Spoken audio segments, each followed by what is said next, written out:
नमस्कार दोस्तों, पुनः एक और नया वीडियो में लेकर आया हूँ, वो भी पॉक्सो से संबंधित है। और आज हम इसके महत्वपूर्ण धारा जो है उस पर चर्चा करने जा रहे हैं।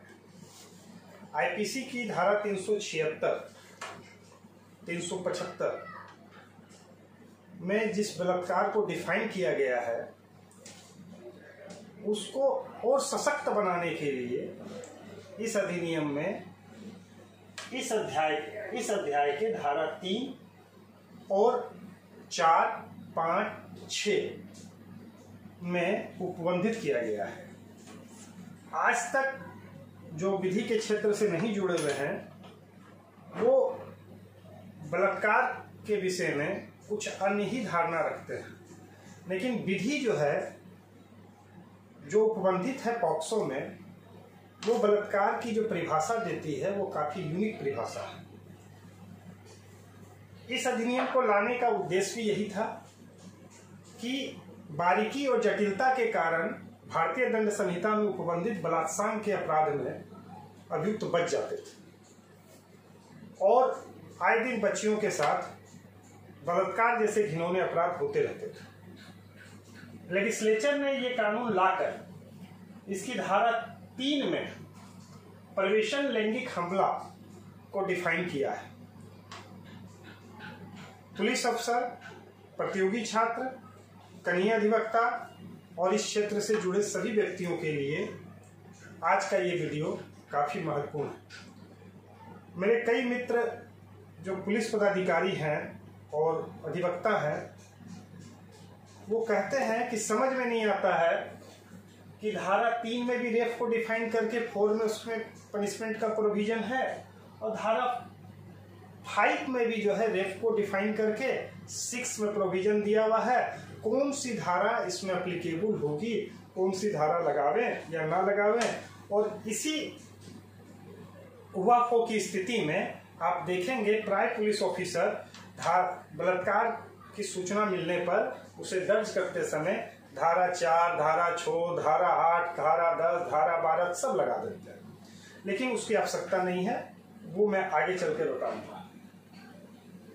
यह सत्य है कि दोनों में आम बोलचाल की भाषा में धारा 3 और धारा 5 जो पॉक्सो की है वो बलात्कार को ही परिभाषित करती है। आइए आज पॉक्सो की धारा 3 में प्रवेशन लैंगिक हमला किसे कहा गया है, कब और किन परिस्थितियों में यह माना जाएगा कि किसी व्यक्ति ने यह अपराध कारित किया है। सबसे पहले ये जान लें कि इस धारा को लागू करने में जो वर्ड यूज हुआ है वो ही वर्ड यूज हुआ है, HE, यानी इसके लिए जब भी कोई दोषी होगा वो पुरुष मेंबर ही होगा। प्रवेशन लैंगिक हमला जिसमें कम से कम 10 साल की सजा है और जिसे आजीवन कारावास तक की सजा में परिवर्तित किया जा सकता है, दिया जा सकता है। और अगर लड़की की उम्र या लड़के की उम्र यानी बालक की उम्र 16 वर्ष से कम हो तो वैसी परिस्थिति में धारा 4 कहती है कि कम से कम 20 वर्ष की सजा होगी और वो सजा इतनी ज्यादा हो सकती है कि आप अपनी अंतिम सांस जो जीवन की लेंगे वो जेल की सलाखों के अंदर ही लेंगे। ये पनिशमेंट 4 में उल्लेखित है। सेक्शन 3 का जब आप ऑफेंस करेंगे तब 4 आप पर लागू होगा।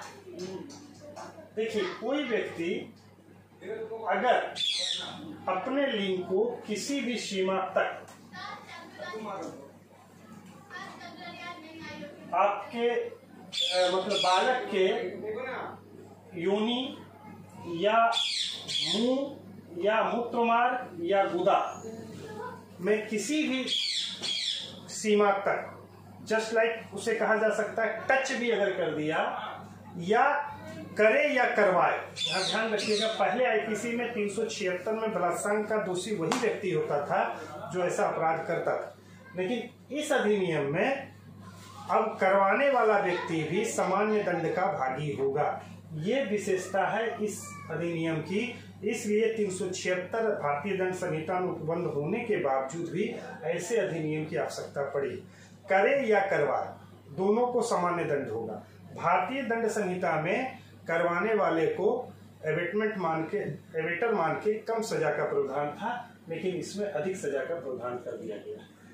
दूसरा, आपने बालक के विरुद्ध यौन अत्याचार या यौन अपराध में लिंग का ना भी प्रयोग किया हो, इवेन किसी वस्तु, कलम या कोई भी चीज या अपने किसी अंग को उस बालक के, फिर यहाँ बोलना चाहूंगा मेल या फीमेल, किसी सीमा तक उसके प्राइवेट पार्ट और मुंह में प्रवेश करवाते हैं तो भी ऐसा माना जाएगा कि आप धारा 3 में उपबंधित अपराध को कारित करते हैं। कभी कभी ऐसा होता है कि इस तरह का अपराध करने वाला व्यक्ति काफी तेज होता है। वो सोचता हम कुछ ऐसा ना करें, हम टच ना करें, लेकिन ऐसी परिस्थिति उत्पन्न कर दें कि बालक ऐसा कुछ करे और हमसे वो टच कर जाए और हमको तृप्ति हो। इसे मैनिपुलेशन कहते हैं। अगर बालक को, मेल हो या फीमेल हो, उसको इस तरीका से करने बोला जाता है जिससे उसका संपर्क आरोपी से हो जाए और आरोपी जो है की पहुंच, उसके अंग की पहुंच उसके प्राइवेट पार्ट तक हो जाए, तो उसे भी पॉक्सो एक्ट के तहत प्रवेशन लैंगिक हमला के श्रेणी में लाया जाता है, अर्थात वो सजा का भागी होता है। जैसा कि पहले हम लोग जानते थे कि अगर कोई व्यक्ति जब तक पेनिस का पेनिट्रेशन वेजिनल में नहीं करता है या प्राइवेट पार्ट में नहीं करता है, तब तक बलात्कार का अपराध कारित नहीं होता है। परंतु इस अधिनियम के तहत इसकी परिभाषा को और विस्तृत करते हुए लैंगिक हमलों से बालकों के संरक्षण के लिए एक परिस्थिति और जोड़ी गई है, एक कृत्य को और जोड़ा गया है, जिसे भी धारा 3 के तहत कारित अपराध के श्रेणी में माना गया है। कोई व्यक्ति अगर अपने मुंह को उसके प्राइवेट पार्ट में टच करता है या करने देता है तो माना जाएगा कि वो धारा 3 से संबंधित अपराध को कारित किया है। पुनः यह समझा देने का कोशिश करता हूं कि जो व्यक्ति ऐसा अपराध करता है, उपरोक्त वर्णित कृत्य करते हैं, उन्हें न्यूनतम 10 साल तक की सजा हो सकती है, जो धारा 4 में परिभाषित है, और वह अधिकतम जो होता है वो आजीवन कारावास तक हो सकता है। लेकिन अगर बच्चे की उम्र 16 वर्ष से कम है तो न्यूनतम सजा का जो वो भागी होगा वो 20 ईयर्स होगी, और अधिकतम जो सजा होगी वो उसके जीवन की अंतिम सांस तक हो सकती है।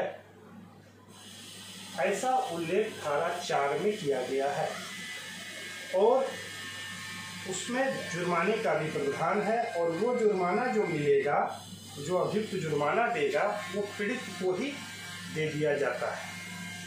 इस धारा के तहत ये सौभाग्य है कि भारत का प्रथम केस पॉक्सो का 2013 में मैंने बिहार के जमुई जिला में अभियोजन किया था। हेमलाल का वो केस था जिसे माननीय पटना उच्च न्यायालय द्वारा अपहेल्ड भी किया गया है।